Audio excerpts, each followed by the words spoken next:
এটা আমি জবাবদিহি করতে যাব? আমার পাশে কে?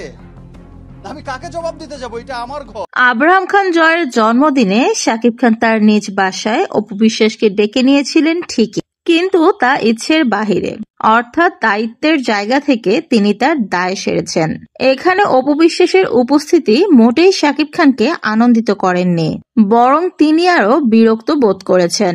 দায়িত্বের জায়গা থেকে নিজের অবস্থানটি পরিষ্কার করতেই এমন সিদ্ধান্ত নিয়েছিলেন মেগাস্টার শাকিব খান। শাকিব অপু ইস্যুতে ইতিমধ্যেই এসব আলোচনার জন্ম দিয়েছে, কিন্তু এই ঘটনার আসল রহস্য কি? কেনই বা শাকিব খান এভাবে ইগনোর করলেন অপু বিশ্বাসকে? বিস্তারিত জানতে সম্পূর্ণ ভিডিওটি না টেনে শেষ পর্যন্ত দেখুন।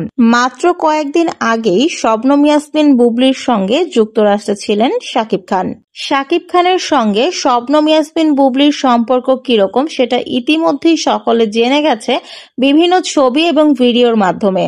বুবলির সঙ্গে এত ভালো সম্পর্ক থাকার পরেও শাকিব খান যে তার প্রথম স্ত্রী অপু বিশ্বাসকে এতটা সঙ্গ দেবেন সেটা সবার কাছেই ছিল অনাকাঙ্ক্ষিত।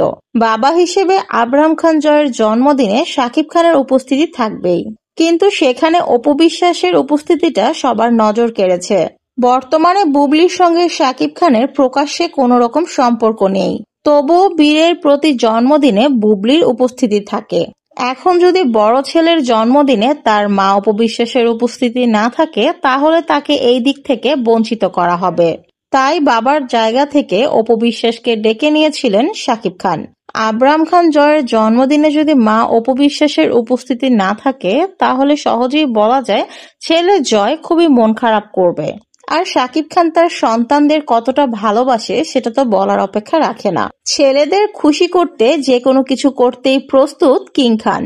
অর্থাৎ আব্রাহাম খান জয়কে আনন্দিত দেখতে এবং নিজের দায়িত্বের জায়গা থেকে অপু বিশ্বাসকে ডেকে নিয়েছিলেন শাকিব খান।